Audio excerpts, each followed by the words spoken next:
I don't know when we're gonna learn, but what's up, guys? This is the Gospel according to Mark with a C. He is I, and I am he. Just taking some time to tell you exactly what's on my mind. Thank you for joining me once again, my friends. And as always, I invite you guys to like, to share, and to subscribe. And of course, when you subscribe, hit the notification bell so you get all the notices for when I drop the videos.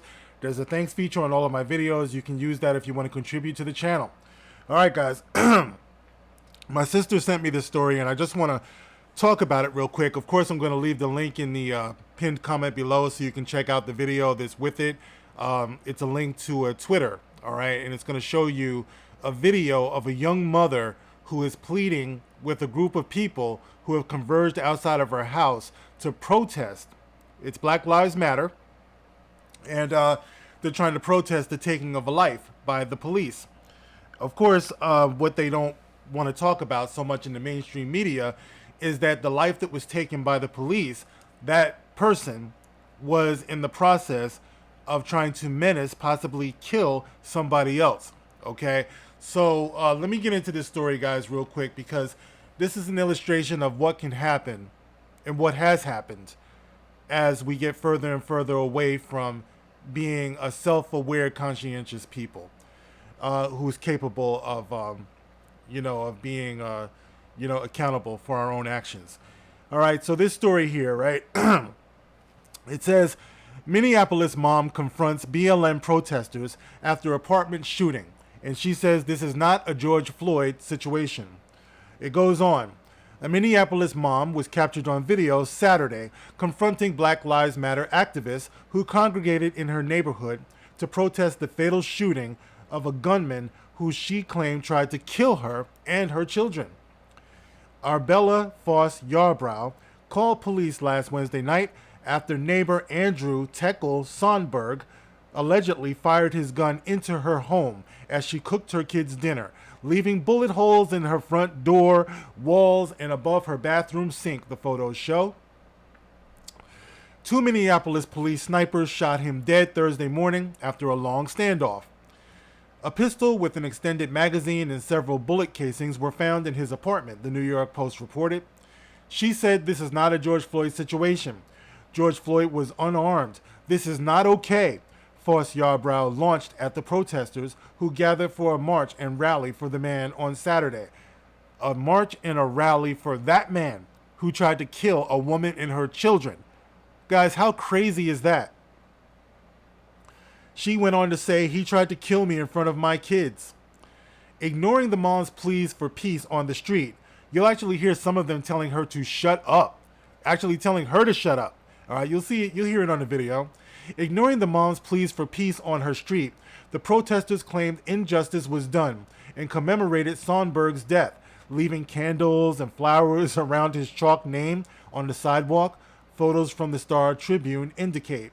Could you imagine that? Like, what does that look like to the kids who live there? This man just terrorized you, tried to kill your mother, fired bullets into your home, and then you have a bunch of people start singing and lighting candles in his honor, telling your mother, who's clearly shaken up when you watch the video, telling her to shut up. One protester can be heard telling Foss Yarbrough, this is not the time, as she recounted the terror she and her children felt as bullets slammed into her home. The head of BLM Minnesota, Traherne Cruz, joined the march to call for transparency from the police. And she says, we're here to respect life, demand justice, and we're demanding the release of the body cam footage, Cruz said, according to the Star Tribune. Foss Yarbrough was near hysterical with emotion as she confronted the activists, exasperated that they could defend someone who she said attempted to murder her family. I can't get my items because you guys are celebrating his life, the mom screamed through tears. This is not okay.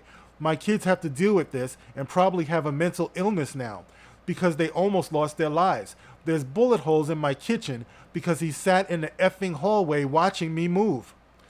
Appealing to her mixed minority race, the mom seemed upset that the protesters were advocating for the gunman's lost life, but not those of her and her children. I have black children. I am a woman of color, she declared. I would have lost my life. Would you guys do this for me? Yes, ma'am, Cruz said. No, no, they wouldn't. Of course they wouldn't. Because Black Lives Matter, the only thing they ever champion, unfortunately, is when someone is killed by white people. When someone is killed by white cops. I mean, I don't have to prove this to you. You see it every day. Black people kill black people day in and day out. Black Lives Matter says nothing. Okay? So, you go tell me.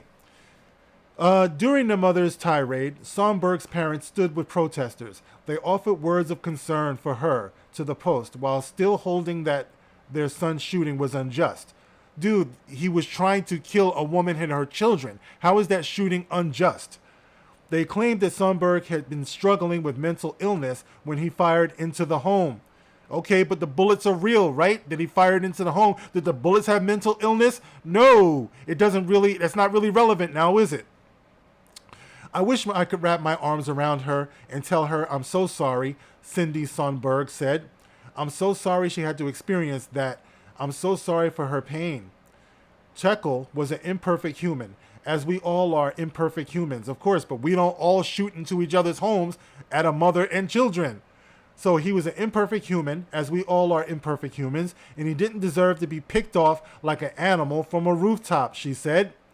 All right, that's the end of the story, guys. And like I said, I'm going to leave that story in the linked comment below so you guys can check that out. It'll be in the pinned comment below, I should say. So there it is, guys. You know, Black Lives Matter deciding that they're going to converge on a woman's home who barely made it out alive with her children after a man fired into her house. And they want to defend that man. This is embarrassing. It's shameful. But it just goes to show you where these people's true intentions are. You know what I mean? They're not for us. They're not for the people. They're not for justice. They're just out there trying to ambulance chase. You know, they're out there looking for an opportunity. They're opportunistic. You know, that's all they are. You know, so I don't know, guys. You know, like I said, I just wanted to highlight this story because everyone needs to see this, man. We need to change the way we think about these people. They're not really on our side, and they're not doing us any good. So anyway, guys, how do you feel about that? Like I said, go on and check the link, the pinned comment below. Let me know how you feel about this, guys. Thanks for listening, as always. This is The Gospel According to Mark with a C. Rock on.